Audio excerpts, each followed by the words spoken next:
June 18, 1943. The skies over northern France were shrouded in mist, as if nature itself conspired to conceal a monstrous secret. Hidden beneath the canopy of the Pas-de-Calais forests, colossal slabs of concrete rose like silent fortresses. The Germans called them Stellungen, launching sites for their so-called revenge weapons, the V1 and V2, machines designed to turn the tide of the war with terror and fire. Now, imagine yourself in the cockpit of a de Havilland Mosquito, the wooden wonder. A bomber built not from steel, but from plywood and balsa, yet fast enough to outrun the Luftwaffe. You have no radar, no satellite guidance, just a crumpled map, a stopwatch, and the pounding of your own heart. As you peer through breaks in the clouds, what appears below is not a sleepy French hamlet, but a monster of reinforced concrete, a lair meant to spit death across the channel. The Merlin engines roar like chained beasts, shaking the wooden frame, the smell of hot oil mingling with sweat and leather. There is no margin for error. If these bunkers are completed, London will face a storm of pilotless bombs, descending silently, mercilessly, without warning. No anti-aircraft gun could hope to react in time. This is the paradox of war, a fragile wooden aircraft entrusted to strike the hardest concrete fortresses mankind had yet devised. I believe no other chapter of the Second World War demonstrates so clearly the clash between technological terror and sheer human audacity. Can a plane made of timber and glue really outwit the Reich's wonder weapons? Over the next hour, we will unravel this secret war, page by page, sortie by sortie. We will hear from the diary fragments of Mosquito crews, from the desperate memoranda of British intelligence officers, and from the battered villages of northern France that lived in the shadow of these bunkers. Each perspective paints a portrait of a campaign fought not only with bombs, but with nerves of steel and split-second choices. You will discover how the Mosquito became more than a bomber, it became a scalpel, slicing into the very heart of Hitler's grand designs.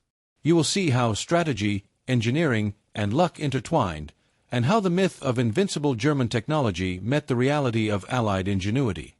And make no mistake, this story is not just about blueprints and air raids. It is about men who flew so low they could smell the earth, who risked being torn apart by flak to bring home a single reconnaissance photo. It is about decisions made in smoke-filled rooms in Whitehall that changed the fate of millions, and about a war fought as much in shadows as in open skies. So, if you thought you already knew the Second World War, prepare to be surprised.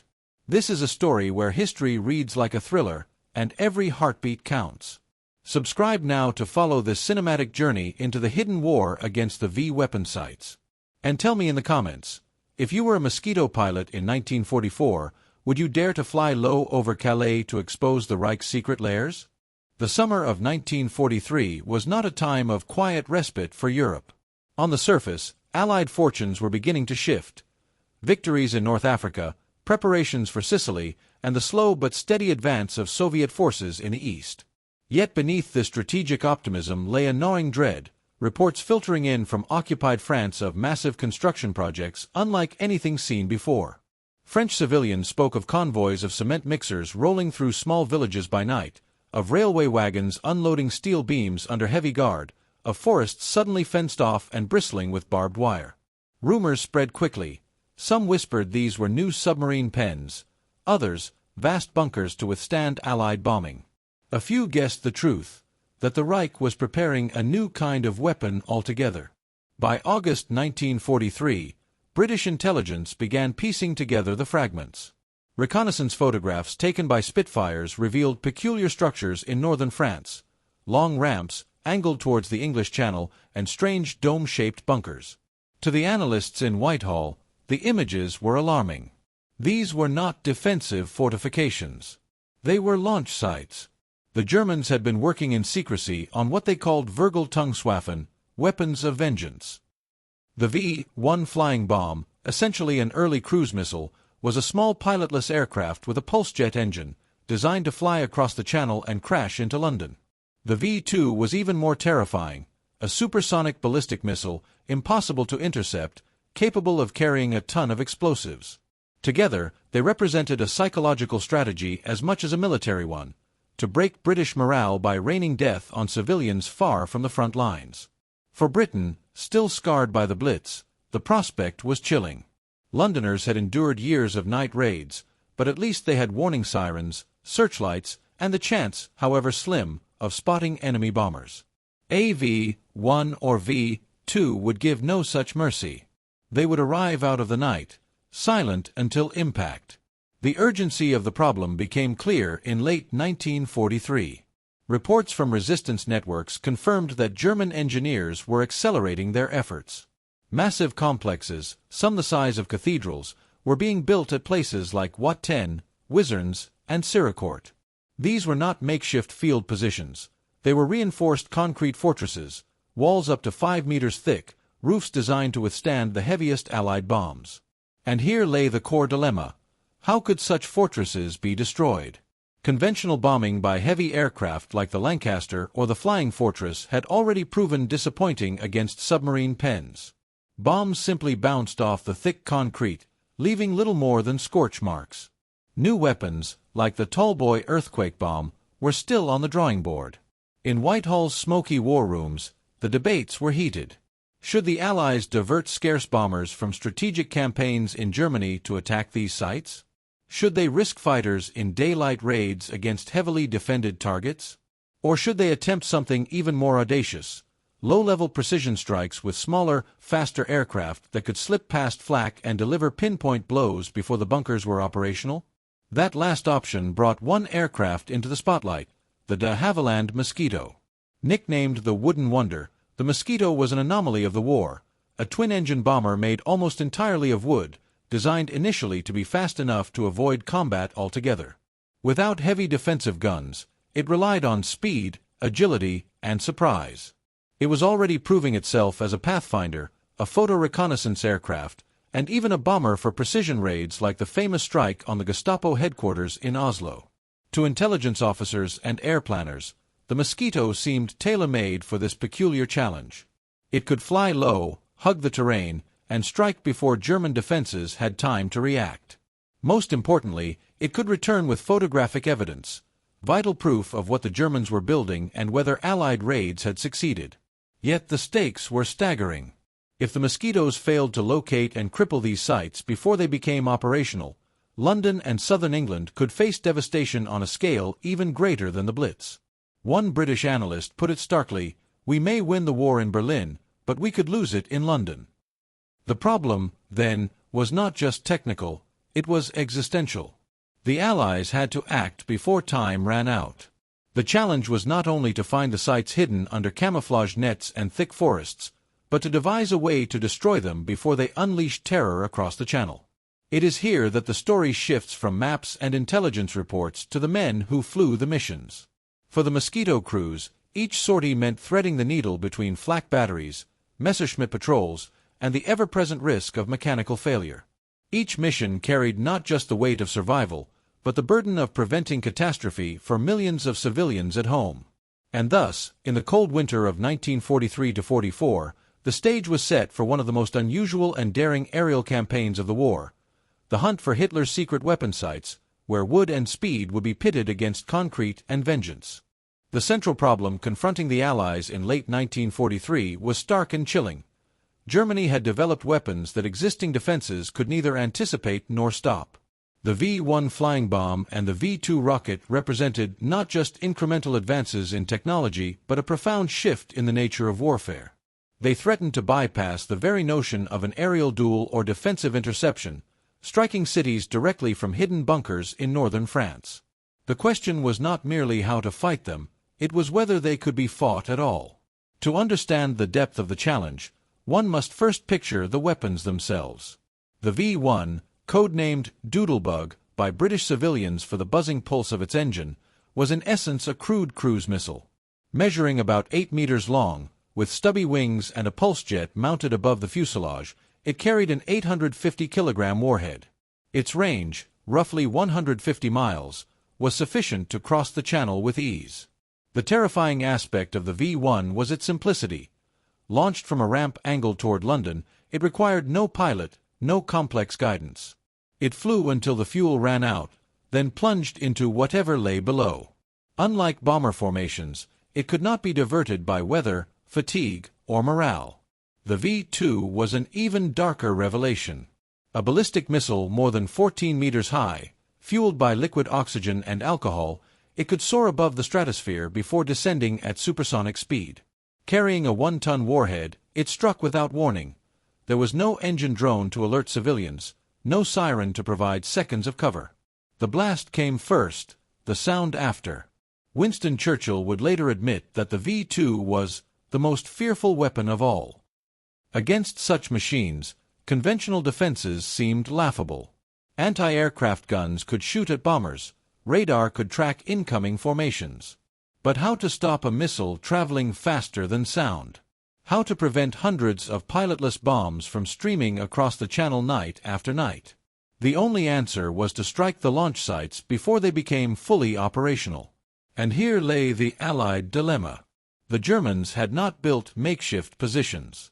They had constructed monumental fortresses, in places like Wizerns and Wat 10, with concrete domes 5 meters thick and walls designed to shrug off anything short of an earthquake. These were not mere firing pits, they were industrial-scale assembly plants, meant to churn out missiles and launch them in sequence, shielded from the heaviest of bombs. The heavy bombers of the RAF and USAAF, Lancasters, Halifaxes, Flying Fortresses, could deliver massive payloads, but at a cost. A Lancaster might carry up to 14,000 pounds of bombs, yet lumbered at barely 200 miles per hour and needed tight formations for protection. The Mosquito, by contrast, carried only a fraction of that weight, about 4,000 pounds, but raced at speeds over 350 miles per hour, its lightweight wooden frame making it elusive on radar. In practical terms, the Lancaster was a hammer, and the Mosquito a scalpel. Against hardened bunkers, the hammer seemed necessary, but too often it glanced off the armor. The scalpel, though smaller, could cut precisely where it mattered: fuel depots, ventilation shafts, or camouflage nets concealing entrances. Technical analysts in Whitehall knew they were in a race against time. The British were developing new ordnance, most notably Barnes-Wallis's Tallboy bomb, a 12,000-pound monster designed to penetrate concrete by sheer kinetic force. But Tallboys were scarce, required specialized crews, and demanded conditions that could not always be guaranteed. Until then, smaller, faster aircraft had to do the work of buying time. Thus the Mosquito emerged as the unlikely savior. Its plywood construction, once derided as outdated, gave it remarkable agility. It could fly at altitudes above 30,000 feet, beyond the reach of some flak, or skim the treetops so low that German radar barely registered it. Crucially, it could carry cameras with unmatched clarity, bringing back the images that planners needed to judge where to strike. Without those photographs, the Allies would be bombing in the dark, literally and strategically. But there was more than technology at play. There was psychology. The Germans had poured resources and propaganda into these V-weapons, portraying them as miracle solutions that would bring Britain to its knees. For Hitler, they were symbols of inevitability. For the Allies, exposing and crippling them became a matter not only of survival but of morale. Every successful Mosquito raid undermined the aura of invincibility surrounding the sites.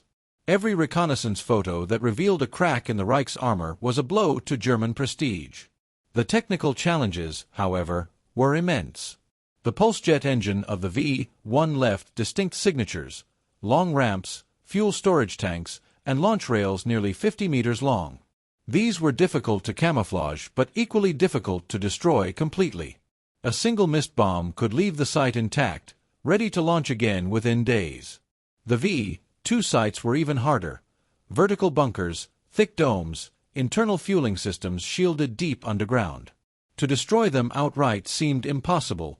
To delay them was the best hope. In the months ahead, the Mosquito would be tasked with missions as varied as low-level strikes on ramps, high-altitude photo runs over Wizerns, and diversionary raids meant to confuse German defenses.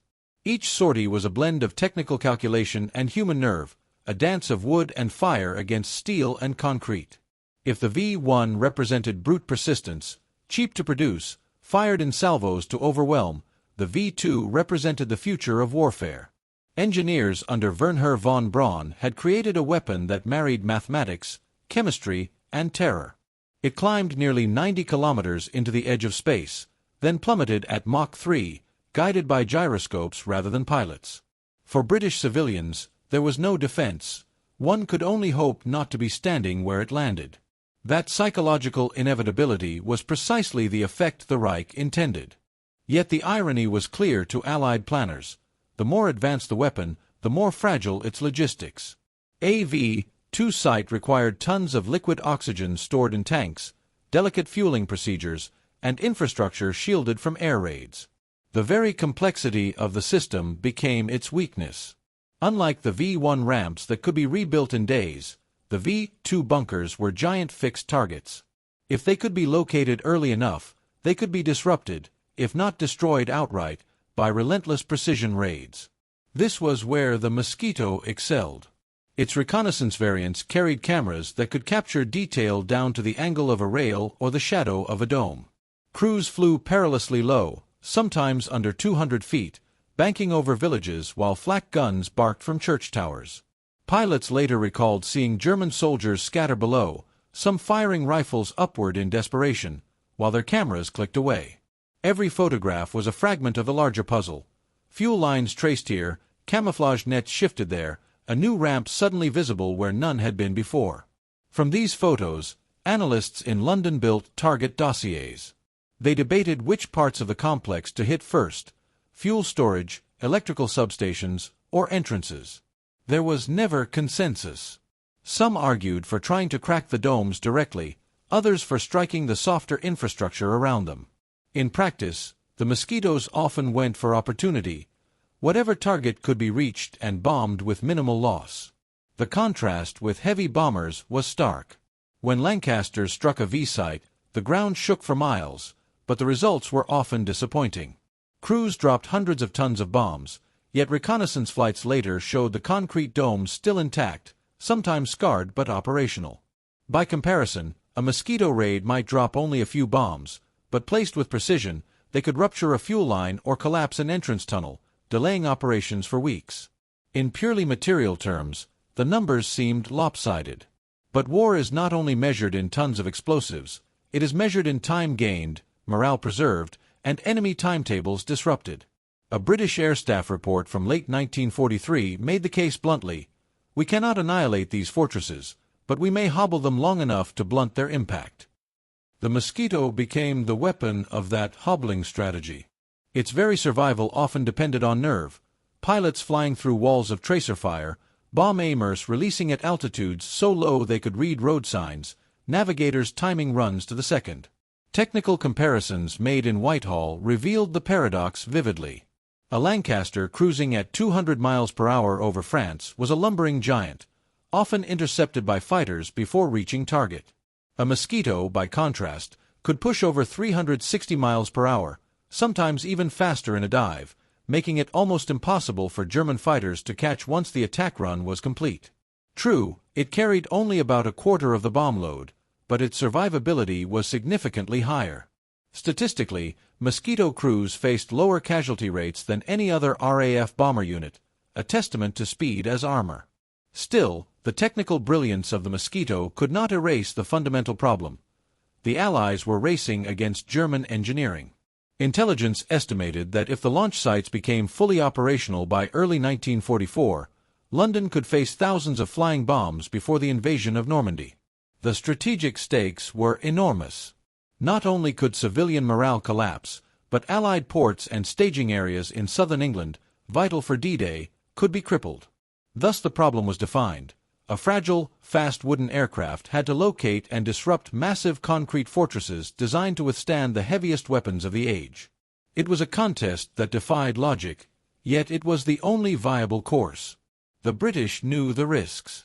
Every sortie meant exposing small crews to flak and fighters for targets that might prove indestructible. Yet the alternative, doing nothing, was unthinkable. The war against the V-weapons would never be a clean duel. It would be a war of attrition, of photographs taken in bursts of terror, of bombs dropped in desperation, of weeks bought at the cost of lives. By early 1944, the outlines of the struggle were clear. The Germans continued pouring resources into their miracle weapons. The Allies, in turn, poured courage into their Mosquito crews.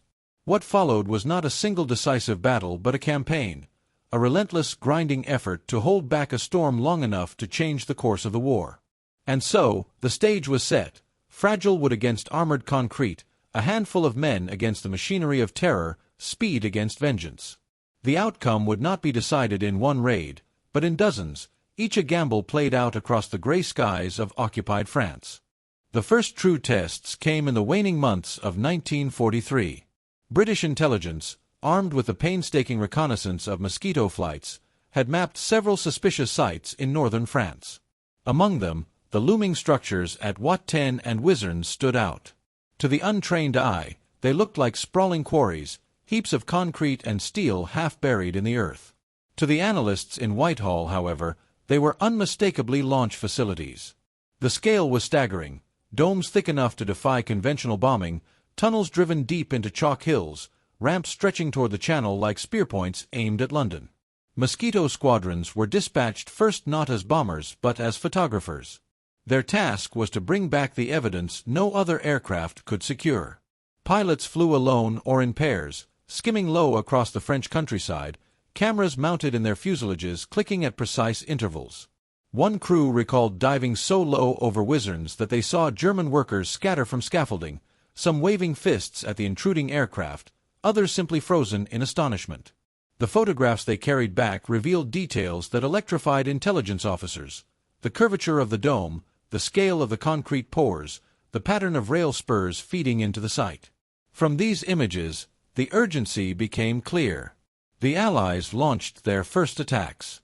Heavy bombers were sent in waves, Lancaster formations rolling over the sites, bombs tumbling in sheets of steel and fire. But as expected, the results were underwhelming. Reconnaissance flights days later showed the dome still intact, smoke stains blackening their surfaces but no structural collapse. The Mosquitoes were then tasked with follow-up precision raids, aiming at softer targets, fuel tanks, access roads, storage depots. In December 1943, a Mosquito raid struck the Siricourt site, a sprawling underground hangar meant to assemble V-1 flying bombs. The aircraft flew low through dense winter cloud, bomb doors opening at treetop height. Their loads were light compared to the heavies, yet when one bomb scored a direct hit on an entrance tunnel, it caused a cave-in that buried equipment inside. 4 weeks, construction was delayed. The lesson was clear: while the domes could shrug off 1,000-pounders, the peripheral infrastructure could not. Precision mattered more than brute force. January 1944 brought harsher tests. German defenses had adapted, stringing flak batteries around the major sites, camouflaging ramps with elaborate nets and paint designed to mimic farmland. Yet even here, the Mosquitoes proved elusive. Their speed gave them a ghost-like presence, one moment a speck on the horizon, the next a roar overhead, gone before the gunners could adjust. Crews often described missions as surreal. They flew over villages where civilians looked up, some cheering, others ducking in fear, while German soldiers scrambled too late to react. A particularly daring operation occurred against the WWII site. Intelligence suggested the Germans were preparing it as a key assembly plant for the V-2. The Mosquitoes assigned to the raid were briefed in a smoke-filled hut in Norfolk, low-level ingress, bombs on the fuel depots, cameras to verify damage, and no second chances. The flight across the channel was uneventful, but as they approached the target, flak erupted in black blossoms. Pilots jinked violently, releasing bombs at altitudes so low that fragments clattered against their fuselage. One Mosquito returned with a hole punched clean through its wooden wing, yet still managed to land safely in England. The photos confirmed the strike had ruptured fuel tanks, delaying operations once more. The Germans, for their part, recognized the threat. They despised the Mosquito, nicknaming it the wooden pest, because it defied their defensive calculations. Fighters dispatched to intercept often failed to catch them. Radar stations, tuned to larger bomber streams, struggled to track the swift, low-flying intruders. The Reich had built fortresses to withstand hammers, not scalpels. Still, the struggle was not one-sided. Mosquito losses mounted, especially when weather forced them higher or when surprise was lost. Crews spoke in diaries of the peculiar terror of their missions, the silence of flying alone, the sudden explosion of flak, the knowledge that if shot down, they would crash not in friendly fields but in occupied France, surrounded by enemies. Some never returned, their names recorded in terse squadron logs, their photographs left unfinished in cameras recovered from wreckage. By spring 1944, however, the campaign showed signs of bearing fruit. German schedules for V-weapon deployment slipped. Delays piled upon delays. The Siricourt facility, once intended to be fully operational by early summer, remained crippled by repeated raids. At Wizards, the Great Dome, codenamed La Coupole by locals, was scarred, its construction slowed as work crews toiled under constant bombardment. The Allies had not destroyed these fortresses outright, but they had turned them into liabilities. Every ton of concrete poured, every hour of labor spent repairing damage, was an hour stolen from the Reich's timetable. In the eyes of British commanders, this was victory enough for the moment. With D-Day looming, the Mosquitoes had bought precious time. Yet everyone knew the campaign was far from over. The Germans would not abandon their vengeance weapons so easily. The summer of 1944 would reveal just how close Britain had come to catastrophe. By the spring of 1944, Allied planners understood that the looming storm could no longer be measured only in blueprints and construction schedules. The V-weapon sites were not static monuments to be slowly strangled, they were about to become operational. Reports from the French resistance confirmed ominous activity. Test launches of pilotless aircraft, increased security around certain ramps, and convoys of fuel trucks moving under night cover. The miracle weapons Hitler had promised were no longer just threats on paper, they were minutes away from terrorizing England. The first V-1s were launched in June 1944, mere days after the Allied landings in Normandy. It was a cruel irony. As British and American troops fought their way onto the beaches of France, London once again came under bombardment. The buzzing of the pulse-jet engine became a new soundtrack of dread. Civilians learned to recognize the stuttering drone, a sound described as a cross between a motorbike and a sewing machine. They would listen intently as the buzz approached, praying it would continue. When it stopped, it meant the fuel had run out, and seconds later, an explosion would rip through whatever lay below. For the Mosquito squadrons, this marked a shift in mission. It was no longer enough to photograph or delay construction. They had to hunt the launch sites themselves, many of which were dispersed across the French countryside. Unlike the massive domes at Wizards, the V-1 ramps were small, camouflaged, and easily rebuilt. They were often constructed in wooded clearings, angled precisely toward London, their simple design requiring only a concrete strip and a launch mechanism. A single squad of German engineers could erect one in days. This cat-and-mouse game defined the summer. Mosquitoes flew endless sorties, skimming treetops, searching for the telltale shapes of ramps or the shimmering camouflage nets concealing them. When one was located, the order was immediate: attack before it could launch. Crews often carried small bomb loads, 2 or 4 500-pounders, designed for rapid, precise strikes. A well-placed hit on the ramp's fuel tanks could render it useless. A near miss might only scatter equipment, forcing the Germans to rebuild. The frustration was immense. Pilots spoke of destroying a site 1 week only to receive intelligence that the same location was active again days later. Still, every delay mattered. The V-1 campaign, which Hitler had hoped would cripple Britain in the weeks after D-Day, fell short of its intended scale. Instead of thousands of missiles raining daily, only hundreds arrived, their impact horrific but not decisive. Mosquito crews took grim satisfaction in knowing that their relentless hunting flights had played a role. July 1944 brought some of the most dangerous missions. The Germans began mounting heavier anti-aircraft defenses around suspected launch areas, ringed with 20mm and 37mm flak guns. Mosquito pilots described missions where the sky seemed to erupt in sheets of orange tracers, forcing them into violent maneuvers at treetop height. One navigator later wrote in his diary, "We flew so low that branches scraped the belly of the aircraft. I remember looking sideways and seeing cows in a field staring up as flak burst overhead." The Mosquito's wooden frame, ironically, gave it resilience. Metal aircraft often sparked when hit, igniting fuel or ammunition. The Mosquito, built of plywood and balsa, could sometimes absorb small-caliber hits without catastrophic fire.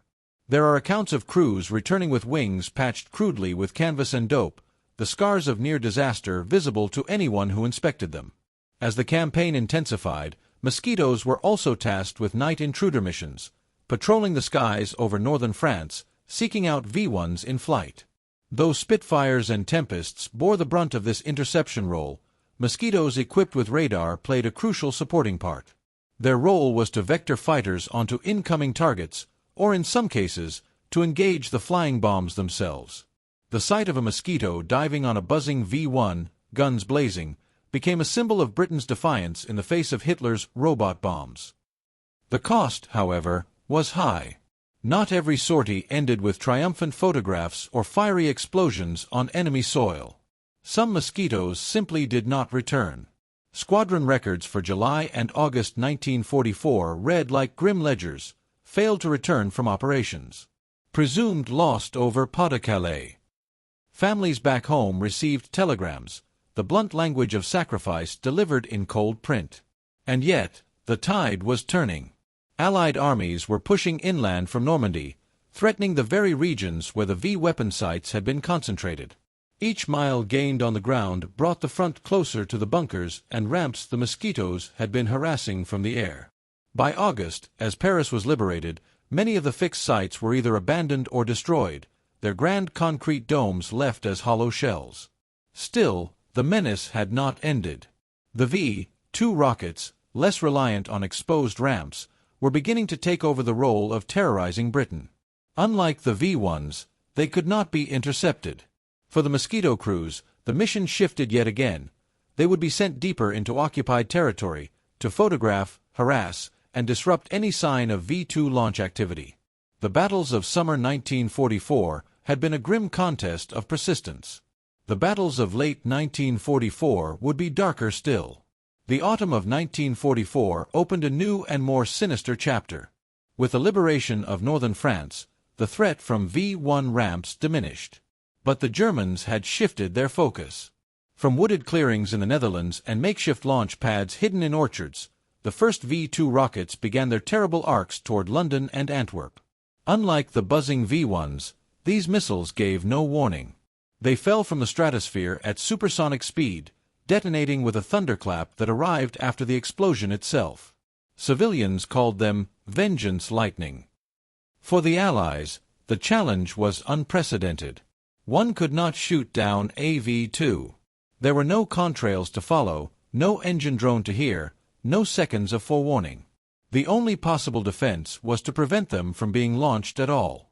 And once again, the Mosquito was thrust to the forefront. Its reconnaissance versions became the eyes of the Allied command, tasked with scouring occupied Holland for signs of launch activity. These missions were unlike anything attempted before. Crews flew hundreds of miles over hostile territory, often alone, searching for fleeting clues, scorched earth patterns in fields, unusual vehicle tracks, or the sudden appearance of fuel convoys on country roads. Pilots described the peculiar difficulty of the task. A V-2 site might be nothing more than a clearing with a single trailer and fueling rig, used for a few hours before being abandoned. By the time bombers were dispatched, the site could be gone. Yet the Mosquitoes adapted.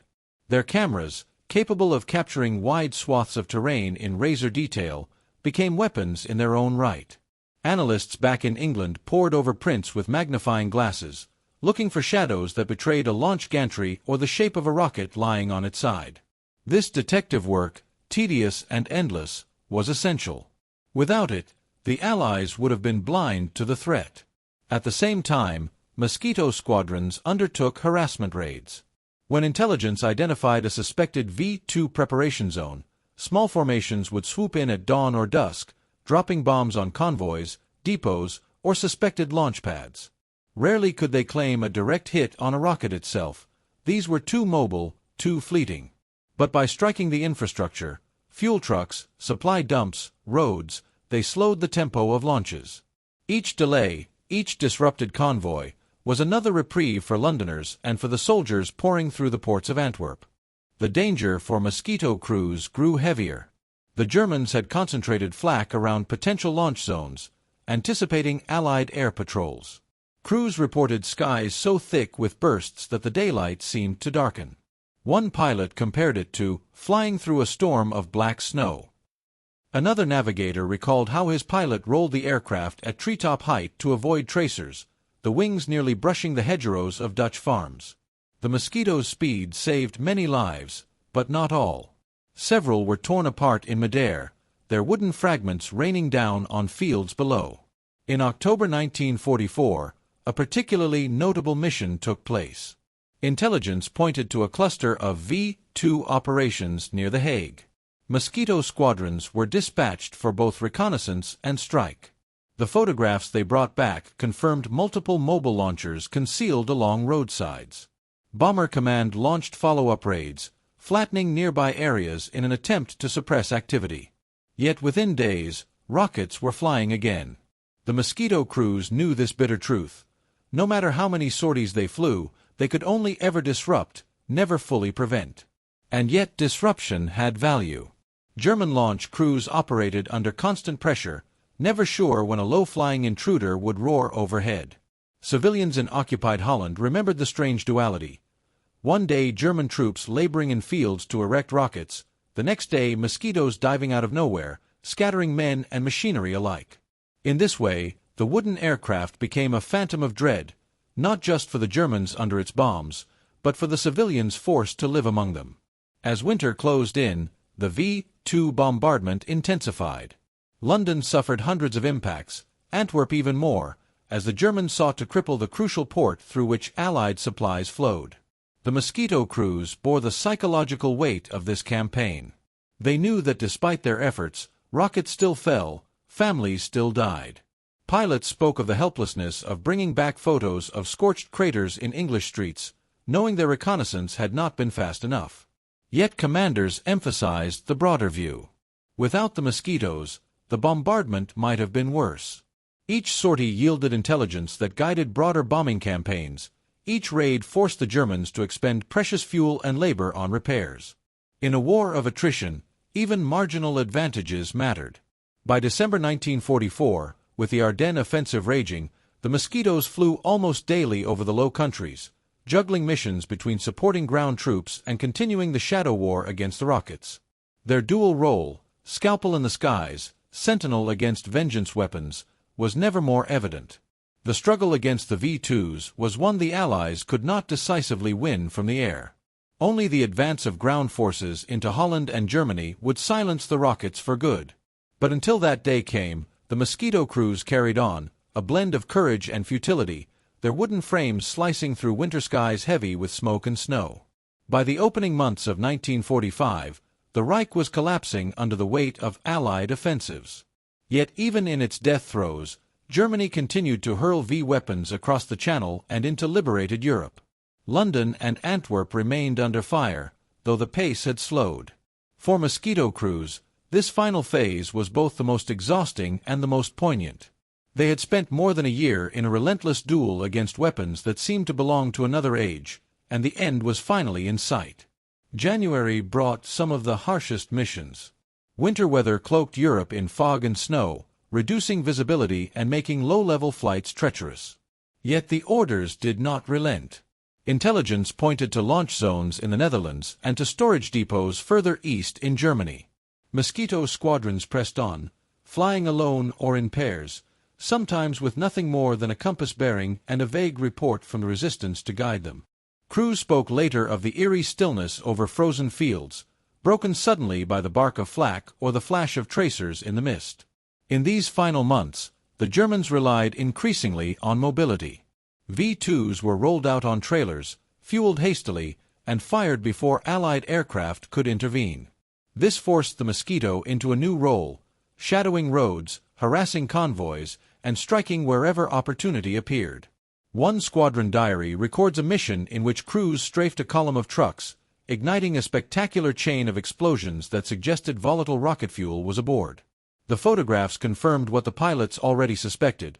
Without fixed sights, the Reich had turned every country lane into a potential launch pad. Yet the mobility was also a sign of weakness.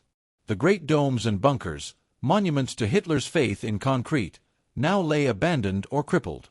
The Wizard's Dome, once thought invincible, stood scarred and silent, never having launched a single operational rocket. Siricourt remained unfinished, its tunnels collapsed under repeated bombing. The Mosquitoes, in their thousands of sorties, had helped ensure that the Reich's grand visions never materialized as planned. February 1945 saw Mosquitoes flying deeper into Germany than ever before. Their cameras captured the ruins of Cologne and the industrial valleys of the Ruhr, but also focused relentlessly on any trace of V-weapon development. Analysts still feared that in desperation, the Reich might unleash new variants. Rumors swirled of long-range missiles capable of reaching New York. Though such projects were largely fantasy, the Allies could not afford complacency. Every reconnaissance sortie was another reassurance that no new terror would emerge unseen. The final blows came as Allied armies surged across the Rhine. Ground troops overran many of the mobile launch units, seizing equipment and documents that confirmed what Mosquito crews had long suspected. The German program had been crippled not by a single decisive strike, but by constant harassment, constant disruption. Engineers admitted that repeated raids had forced them to move, rebuild, and improvise under impossible conditions. What should have been mass bombardment became piecemeal terror. For the crews who had lived this campaign, the end brought little celebration. They returned to bases in Norfolk and Kent, aircraft patched and weary, their logbooks filled with missions over places whose names civilians would never know. Many felt a strange emptiness.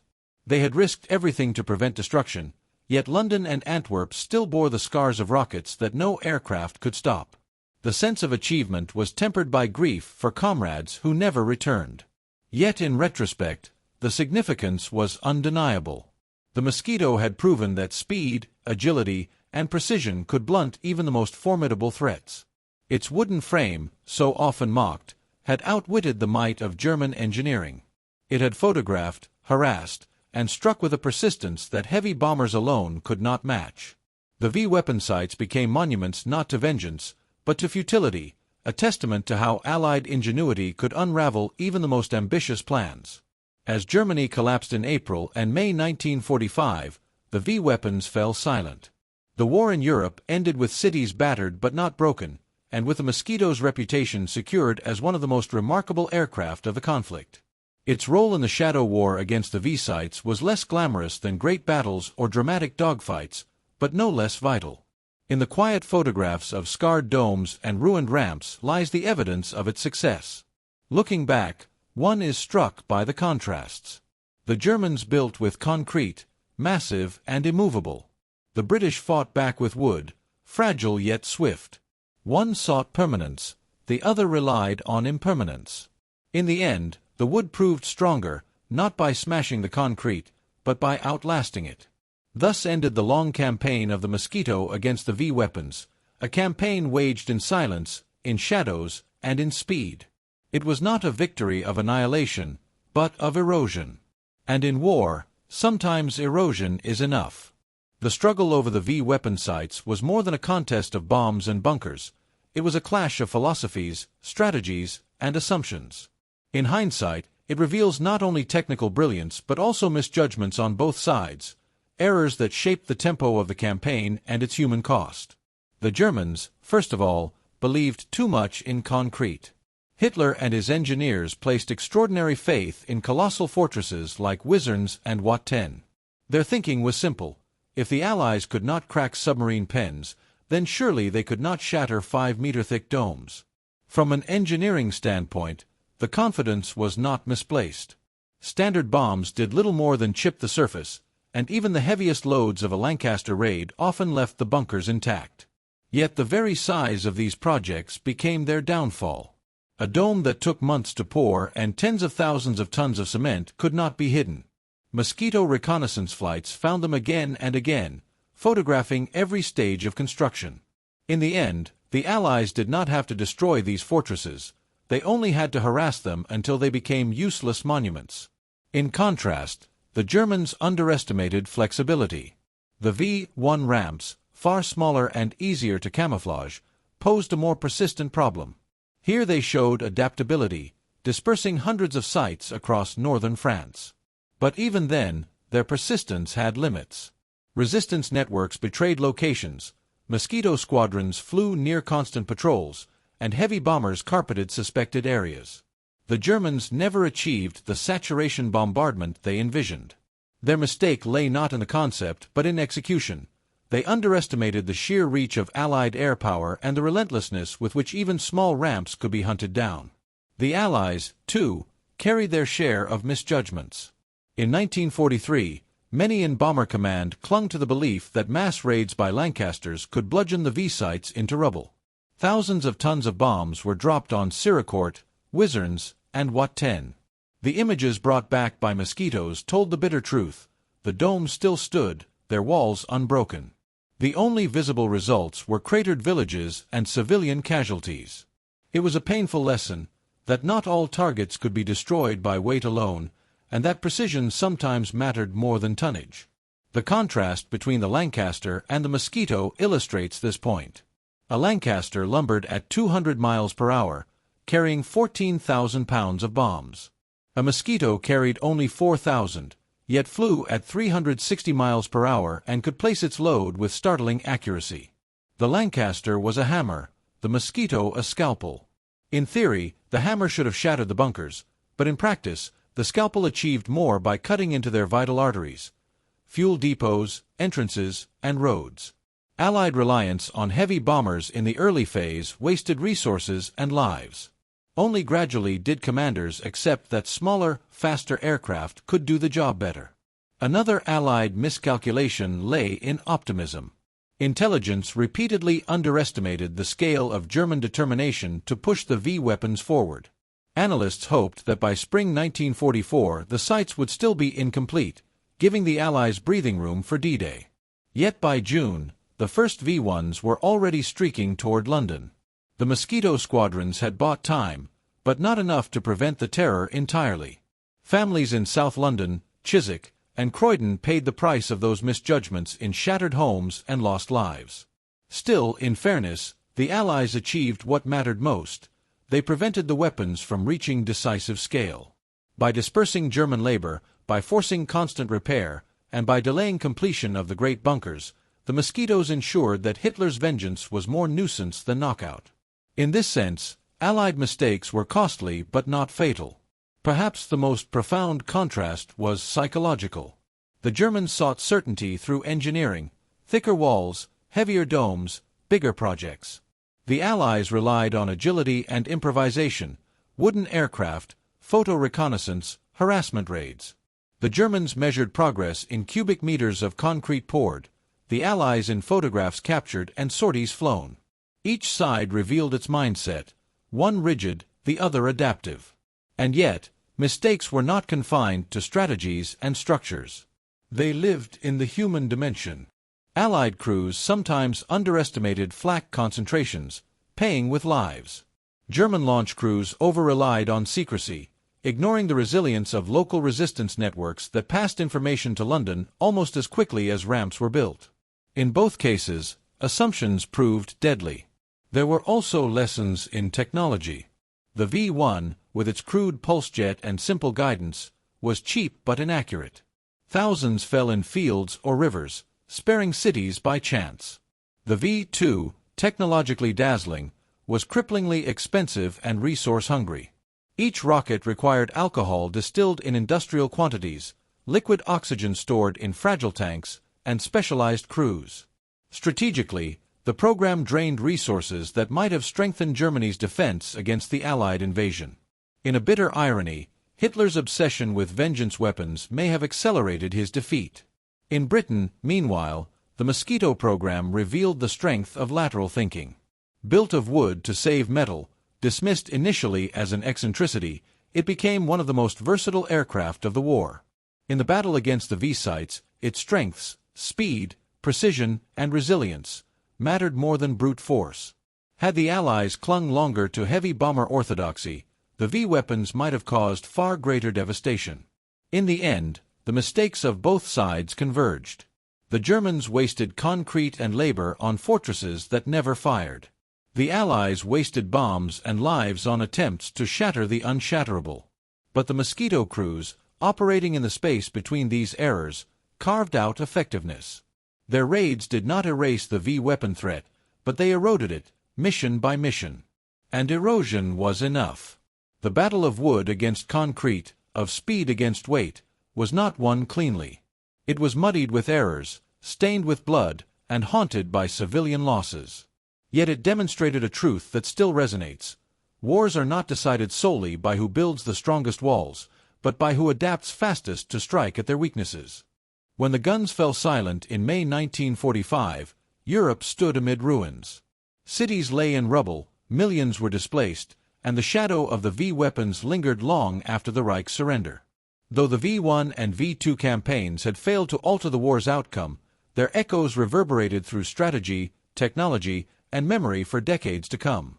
The immediate consequences were written on the streets of London and Antwerp.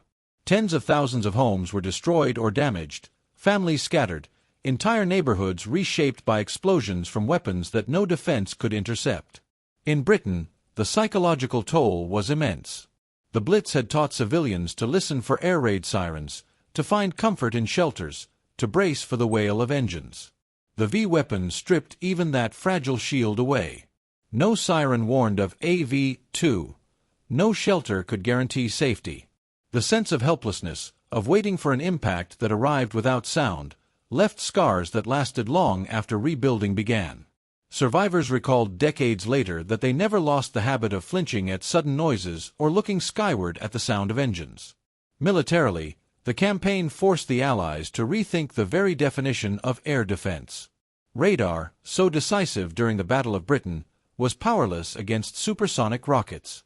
Fighter patrols, so effective against bomber streams, were irrelevant against weapons launched from hidden ramps or mobile trailers. The only viable strategy had been prevention, reconnaissance, and harassment to disrupt the launchers before they fired. This lesson, strike at the infrastructure, not the projectile, would shape doctrines long after 1945. The technological consequences were even more profound. The V-2 was the world's first long-range ballistic missile. It proved, however crudely, that rockets could deliver warheads across continents without aircraft. Though its accuracy was poor and its cost astronomical, it opened a door that could never again be closed. Within weeks of war's end, both the United States and the Soviet Union scrambled to seize German rocket engineers and their blueprints. Wernher von Braun and his team, captured by the Americans, became central figures in the development of the U.S. space program. The Soviets, meanwhile, captured equipment and personnel of their own, sowing the seeds of an arms race that would dominate the second half of the 20th century. Thus, the wooden Mosquito, which had harried the V-sites with cameras and bombs, found itself part of a larger legacy. Its victories had been tactical, but its enemies' failures became strategic stepping stones for the missile age. One could argue that the Cold War's nuclear standoff, with intercontinental ballistic missiles poised to strike in minutes, traced its ancestry to the forests of Pas-de-Calais and the clearings of Holland. The Mosquito had delayed terror in 1944, but it could not halt the future. The consequences also touched the philosophy of warfare. The Germans had demonstrated the allure of wonder weapons, machines so advanced they promised to short-circuit the slow grind of battle. Hitler's faith in them was absolute. He saw in the V weapons not just military tools but symbols of destiny. That faith consumed vast resources, diverted steel, labor, and fuel away from conventional defenses. Historians argue persuasively that the V weapon program, far from saving the Reich, hastened its defeat by draining resources better spent on tanks, planes, or fortifications against the Allied advance. The irony is sharp. The more Hitler believed in vengeance from the skies, the less able his armies were to resist on the ground. For Britain, the Mosquito campaign revealed the power of adaptability. Built of wood to save scarce aluminum, dismissed early as impractical, it proved itself in roles far beyond what its designers intended. In the battle against the V weapons, it symbolized a broader truth, that flexibility and speed can outmatch rigidity and mass. This philosophy would echo in later conflicts, where smaller, more agile forces often proved more effective than ponderous heavy units. Culturally, the legacy was mixed. In post-war Britain, the V1s and V2s became part of the nation's narrative of endurance. People remembered the doodlebugs that sputtered overhead, the silence before the blast, and the quiet heroism of carrying on regardless. In Germany, the rockets became entwined with darker legacies, the use of forced labor in underground factories, where thousands of prisoners from camps like Middle Badora died constructing the weapons. For survivors, the rockets symbolized not technological triumph but human exploitation on an industrial scale. Even decades later, the ruins of the sites spoke their own language. The dome at Wizards, cracked but unbroken, stood as a silent relic of futility. The abandoned bunkers at Siracourt and Wat 10 became overgrown with weeds, visited by historians and curious locals. For some, they were monuments to Hitler's hubris. For others, reminders of the strange war fought in shadows, where wood and speed contended against concrete and terror. Strategically, the Allies absorbed a sobering lesson. Future wars might not be decided by fleets of bombers, but by weapons no defense could intercept.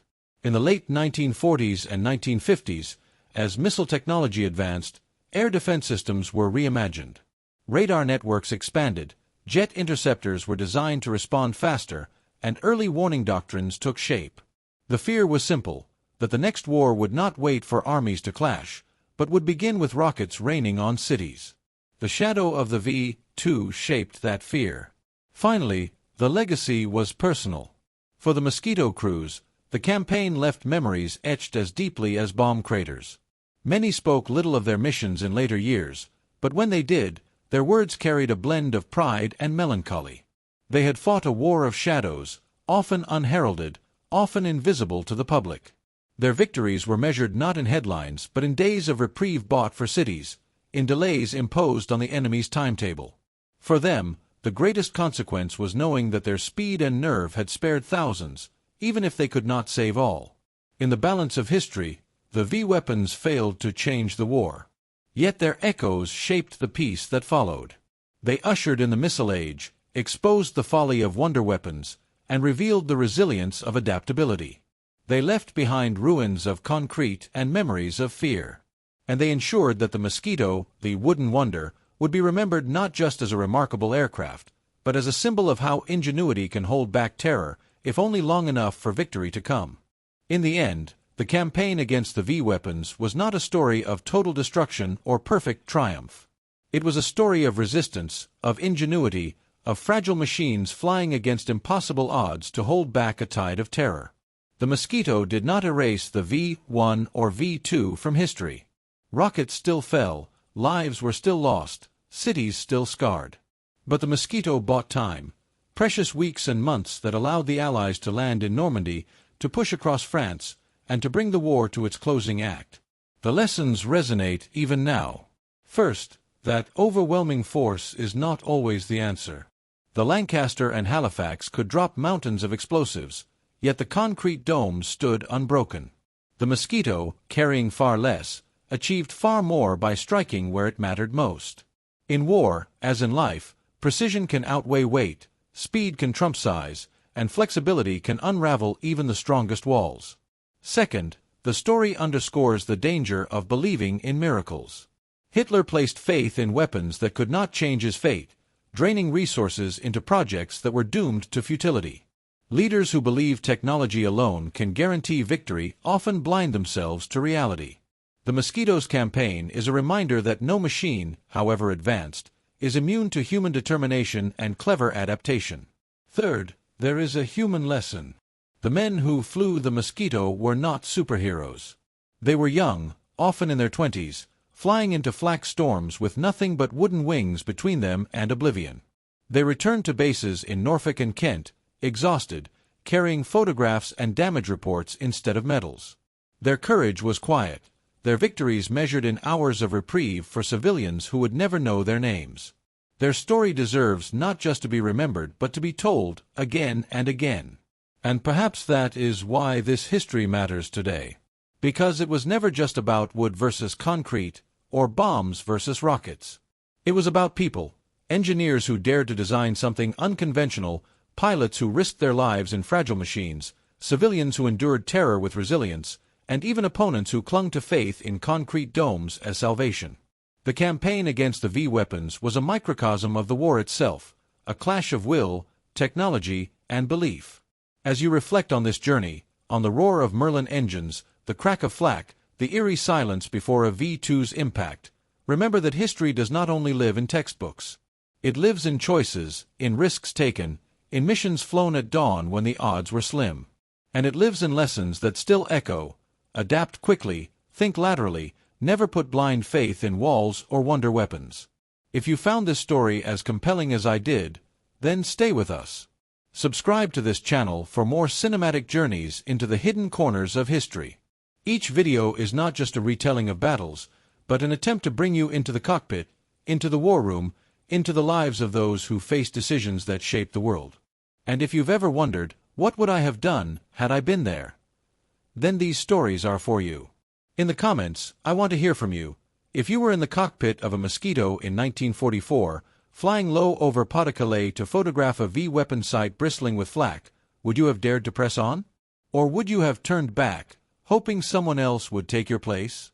There are no wrong answers, only reflections on courage, fear, and the razor's edge between them. Because history is not a dead archive. It is a living dialogue between past and present. And your voice, added to this story, keeps it alive. So share your thoughts, subscribe for more, and join us as we continue to explore the shadows of the Second World War, the places where technology, courage, and fate collided. For in those shadows, as the Mosquito proved, even the most fragile of wings can change the course of history.